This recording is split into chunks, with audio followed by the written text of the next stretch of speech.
There is a small village tucked between two mountains, where the mornings smell like warm soil, and the evenings sound like distant rivers, whispering secrets only the trees understand. In that village lived a boy named Aaron, quiet, observant, the kind of child who felt the world more deeply than others. He wasn't strong, he wasn't the fastest, and he wasn't the loudest, but he had something else. A heart that refused to stop believing in things it had not yet seen. From the moment he could walk, Aaron loved watching the river. It cut across the village like a vein of silver, bending and curving with a grace that made it seem alive. He watched children play at its banks, elders wash their memories in its flow, fishermen place their hope into its waters. And every day, Aaron sat quietly and whispered to it, "Teach me how to move forward, even when I'm afraid." Because Aaron, even at a young age, carried a fear he didn't understand. A fear that one day, life would change in ways he couldn't control. He just didn't know how soon that day would come. Aaron was 13 the day everything changed. The air that morning felt wrong, thicker, more restless. Birds flew strangely low. Cows refused to graze. Elders spoke in hushed tones, sensing something the young ones couldn't yet name. By afternoon, the smell arrived. Sharp, bitter, metallic, smoke. Before Aaron could understand what was happening, a wave of panic tore through the village. People shouted. Mothers gathered children. Men ran toward the forest with buckets that looked laughably small against the flames rising like hungry giants. Loss doesn't arrive gently. It rips, it tears, it unroots. For days, maybe weeks. Aaron couldn't tell. The village mourned. Homes were burned, fields destroyed, the forest wounded. And Miran, the man who could split logs with one hand, yet hold his son as gently as a bird, was gone. Aaron stopped visiting the river, stopped talking, stopped dreaming. People tried to comfort him in ways grief cannot be comforted. He died saving us. He was brave.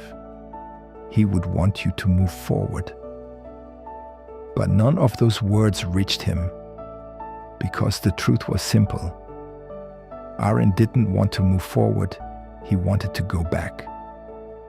Back to when his father still whistled in the mornings.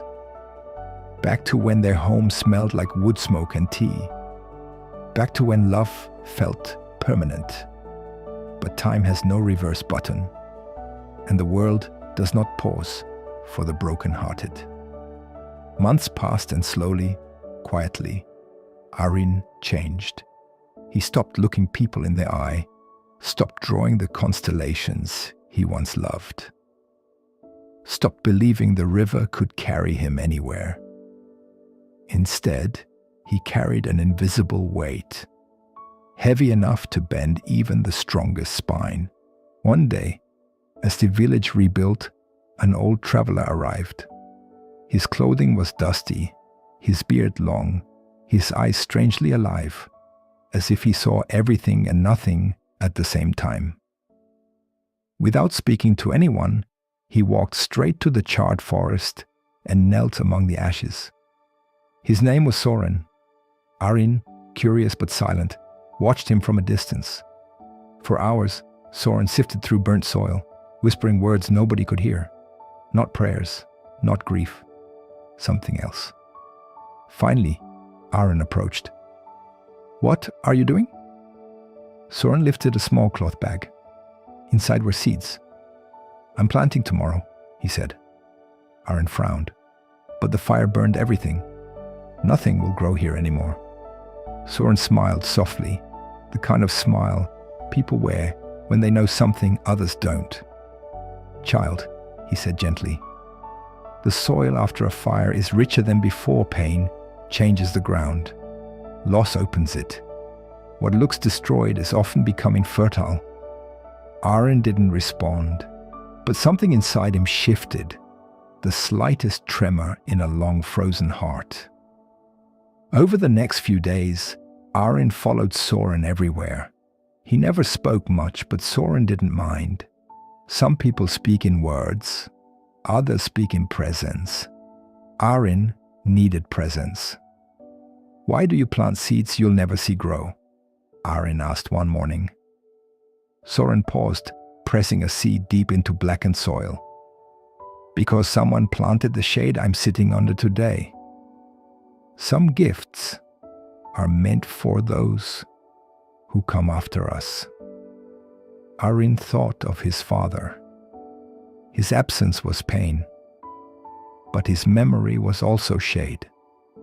Perhaps both could exist together. Weeks passed, winter softened, the nights became kinder. Then one morning, Arin noticed something small. So small he thought his eyes were tricking him. A sprout, bright, green, determined, growing from the burnt earth.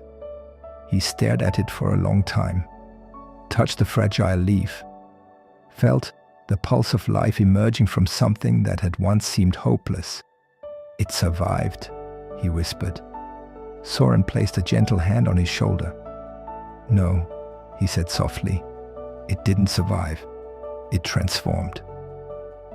Something cracked inside Arin, not a break, but an opening. He returned the next day, and the next, and the next. He started helping the villagers rebuild more actively. He smiled again, small fleeting smiles, but real. He began speaking to the river once more, not asking it to teach him how to move forward, but thanking it for waiting while he learned how to breathe again. Months later, as the forest slowly returned to life, a violent storm struck the village. The river flooded, the winds howled, and the seedlings, the ones he and Soren had nurtured, bent dangerously under the pressure. Arin panicked. He ran into the storm, shielding the fragile plants with his own body. "Don't break," he whispered. "Please don't break. You've come so far, you've survived fire. Don't let this destroy you." Soren found him there, drenched, trembling, determined. "You can't protect everything," Soren shouted over the storm. "It's not your job to stop the wind." Arin looked up, tears mixing with rain. "But they'll die." Soren crouched beside him. "Arin, do you know why trees bend? Because if they resist the storm, they snap. If they allow themselves to sway, they live." Arin stared at the seedlings bending in the wind, not breaking, just moving. "They're stronger than you think," Soren said, "and so are you." Something inside Arin finally broke free. Not grief, not fear, but the belief that he needed to carry the world alone. He cried, not the quiet, hidden tears of previous months, but deep, shattering sobs that emptied everything he'd held inside. The storm didn't take the seedlings, and it didn't take Arin either. Instead, it gave them both room to grow. The next morning, as the storm clouds finally drifted away, Arin went to the river and froze. Something was different. The water had shifted, carving a new path through the soil. Where it once flowed left, it now curved right. The river, the thing he once feared would abandon him, had simply found a new direction. Arin knelt, touched the cool water.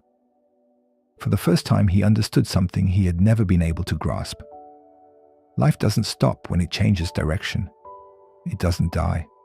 It doesn't disappear. It simply flows differently, just as he had. The boy who once whispered fears into the river was now whispering gratitude. Not because the pain had vanished, but because he had learned something essential. Loss reshapes you, but it doesn't erase you. Arin stood, took a deep breath, and looked toward the charred forest, now dotted with brave green sprouts. each one growing from the ashes of what once was. He felt his father in the wind, in the soil, in the seedlings, swaying with quiet courage. His father was gone, but his strength remained. And for the first time since the fire, Arin whispered, "I'm ready. Not ready to forget, not ready to erase, but ready to continue."